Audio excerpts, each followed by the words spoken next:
እባላለሁ። ያው ጎጆ የመጣሁት ከ3 ሳምንት በፊት ነው የመጣሁት እና እዛ በረንዳ ላይ ነበር ሳድር የነበረው እና በጣም ጥሩ ነው ጎጆ ማለት ሰው የለኝም ነበር። ያው አንስተውኛል። ብዙ ኪሎ ሜትር አቋርጠው ለህመማቸው መፍትሄ ለማግኘት ትልቅ ተስፋ ሰንቀው ነገር ግን በገንዘብ እጦት ምክንያት የሚበሉትና የሚያድሩበት አጥተው እንዲሁም መመለሻ ትራንስፖርት መክፈል አቅቷቸው በየመንገዱ የወደቁ ህሙማንን በብዛት ትመለከት ነበር። በየጊዜው ከኪስ እየተዋጣ ከሚደረገው ድጋፍ በዘለለ በቋሚነት የተቸገሩ ህሙማንን የሚያግዝ ተቋም ያስፈልጋል በማለት ከሌሎች ጓደኞቿ ጋር በመሆን ጎጆ የህሙማን ማረፊያን መሰረተች። ዶክተር ሰላሜነሽ ጽጌ ዶክተር ሰላሜነሽ ጽጌ ይባላለሁ። በጥቁር አንበሳ ሆስፒታል የህፃናት ህክምና ስፔሻሊስት ነኝ። በአዲስ አበባ ዩኒቨርሲቲ ጤና ሳይንስ ኮሌጅ የህፃናት ህክምና ክፍል ረዳት ፕሮፌሰር እንዲሁም የጎጆ ህሙማን ማረፊያ መስራችና ፕሬዝዳንት።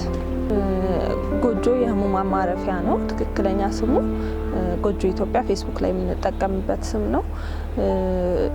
ጎጆ የህሙማን ማረፊያ በአዲስ አበባ የሚገኙ ሪፈራል ሆስፒታሎች ውስጥ ከክፍለ ሀገር ለተለያዩ የህመም አይነቶች ሪፈር ተብለው የሚመጡ ህመምተኞች ነገር ግን ረጅም የሆነ የህክምና ክትትል የሚያስፈልጋቸው ለምሳሌ የካንሰር ህሙማን በአብዛኛው የልብ፣ የነርቭ፣ የአጥንት እንዲሁም ህፃናት የካንሰር ታማሚ ህፃን ሊሆን ይችላል ወይም ከእድገትና ከባህሪ ጋር የተያያዘ ችግር ያላቸው ረጅም ክትትል የሚያስፈልጋቸው ህሙማን እንደሚታወቀው ሪፈር ተብለው ወደ አዲስ አበባ ይላካሉና እነዚህ ህሙማን ከክፍለ ሀገር ሲመጡ የተወሰነ ገንዘብ ነው ይዘው የሚመጡት ያላቸውን ነገር ወይ ከጎረቤትም የተዋጣውን ነገር እና እዚህ የሚኖረው ክትትል ረጅም ይሆንና በ2 ሳምንት በ3 ሳምንት መመላለስ ይኖርባቸዋል። በዛ መሀል ይዘውት የመጡት ገንዘብ ያልቃል። የሚያግዛቸውን ቤተሰብ አዲስ አበባ ውስጥ የላቸውም። ስለዚህ ጥቁር አንበሳ አሁን መታችሁ ብታዩ በብዛት ብዙ ሰዎች ካርቶን ላስቲክ አንጥፈው ይተኛሉ እና ያችን 2 ሳምንት ወይ 3 ሳምንት ወደ ሀገራቸው ተመልሰው ለመምጣት በቂ የሆነ ገንዘብ የላቸውም። የሚበሉትም የሚመገቡትንም ምግብ እየለመኑ ነው የሚመገቡት። እንዲሁም ህክምናቸውን ራሱ ጨርሰው ወደ ሀገራቸው የሚመለሱበት ገንዘብ ስለሌላቸው ጎዳና ላይ ወድቀው ብዙ ህሙማኖችን እናገኛለን።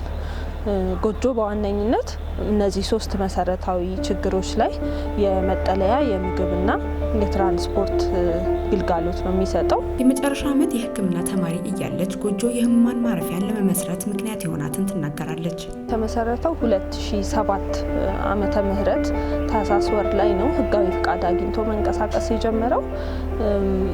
መጀመሪያ ሀሳቡ የመጣልኝ የመጨረሻ ዓመት የህክምና ተማሪ ያለው 2006 ዓመተ ምህረት ላይ አንድ ታማሚ ከአምቦ አዲስ አበባ ድረስ በ3 ቀን ውስጥ በእግሩ ተጉዞ ገንዘብ ምንም ስላልነበረው እጁ ላይ ለደረሰው ስብራት ህክምና ለማግኘት የካቲት ሆስፒታል ይመጣል። በጊዜው እዛ ነበርኩኝ። አየሁትና ህክምናው የሚሰጠው ጥቁር አንበሳ ሆስፒታል እንደሆነ ነገርኩት። በዛ ጊዜ በጣም ማልቀስ ጀመረ ልጁ። ታሪኩን ስጠይቀው ያው ከአምቦ እስከ አዲስ አበባ በእግሬ ነው የመጣሁት። 3 ቀን ነው የተጓዝኩት። ምንም ምግብ አልበላውም 3 ቀን ሙሉ ውሃ ብቻ ነው እየቀመስኩ የመጣሁት። አሁን ደግሞ ጥቁር አንበሳ የት እንደሆነ አላውቅም፣ መሄድም አልችልም፣ ደክሞኛል፣ የምታደርጉት እናንተ አድርጉ አለ። ያው ለጊዜው የመጣልኝ ሀሳብ ከጓደኞቼ ትንሽ ገንዘብ አሰባሰብንና ሰጠነው። እዛው እራቱ እንዲመገብ አደረግንና የካቲት እንዲያድር አድርገን በማግስቱ ወደ ጥቁር አንበሳ ሸኘ ነው።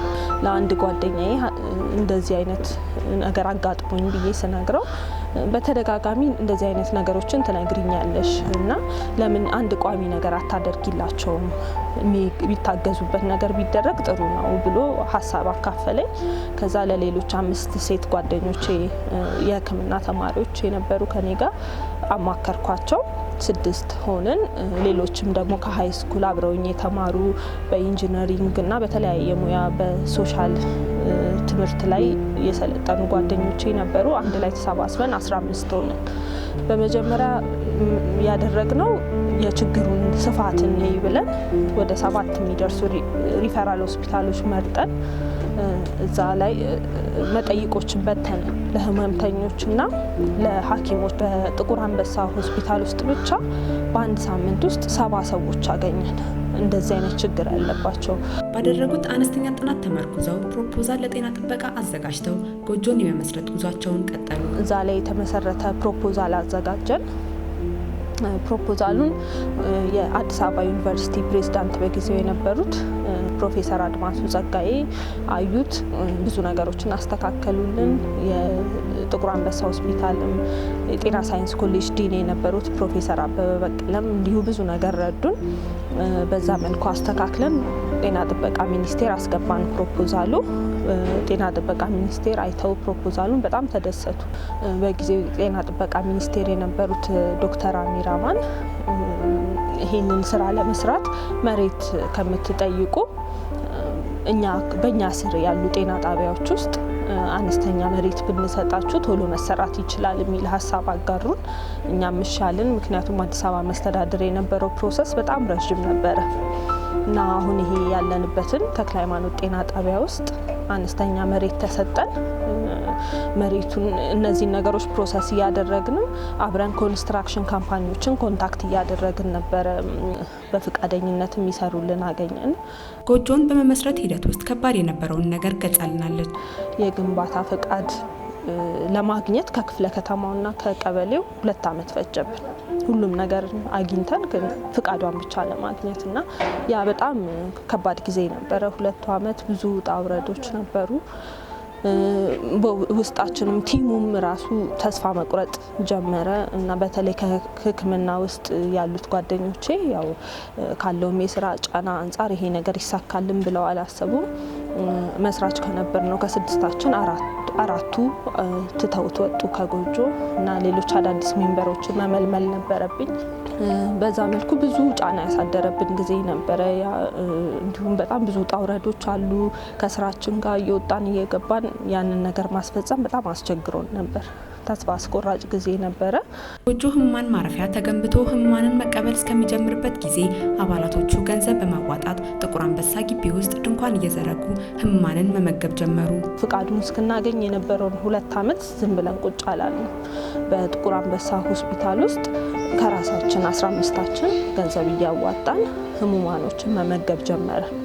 መጀመሪያ በወር አንዴ ያው ከራሳችን ስለምናደርግ በወር አንድ ጊዜ መኖራችንን እንዲያውቁ የሚያስብላቸው ሰው እንዳለ እንዲያውቁ በሚል ሀሳብ ራሳችን እየዞርን ከሚተኙበት ቦታ እየጠራናቸው ምሳ ማብላት ጀመርን።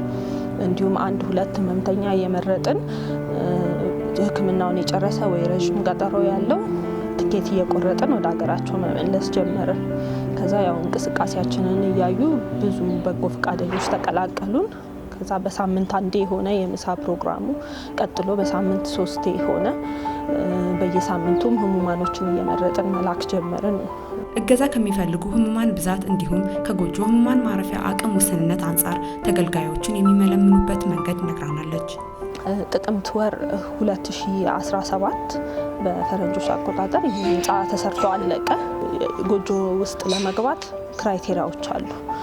ህሙማኑ አንድ ታማሚ ከክፍለ ሀገር የመጣ መሆን አለበት፣ ምንም ረዳት የሌለው፣ ጎጆ ውስጥ ባይገባ በአጠቃላይ መውደቂያው መንገድ ላይ ነው የሚለው መረጋገጥ አለበት።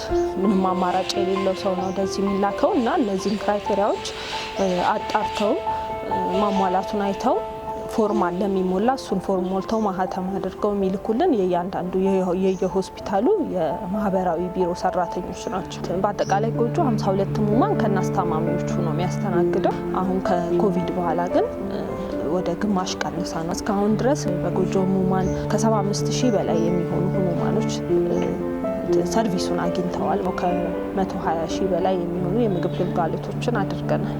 የህሙማን ማረፊያ ህንፃ ማስገንባታቸው ትልቅ ስኬት እንደሆነ የምትገልጸው ዶክተር ሰላሜነሽ በበጎ ፈቃደኞች ከሚያደርጉት አስተዋጽኦ ውጪ እስካሁን ድረስ ቋሚ የሆነ የምግብ አገልግሎት ግን እንደሌለ ገልጻልናለች። በየቀኑ ቁርስ በእኛ በጎጆ አባላቶች እንዲዘጋጅ ይደረጋል። እንዲሁም በጎ ፈቃደኞች አሁን በተመቻቸው ሁኔታ በቤታቸው ያዘጋጁትን ምግብ ወይም በየሆቴሎቹ ያዘጋጁትን ምግብ ይዘውላቸው ይመጣሉ።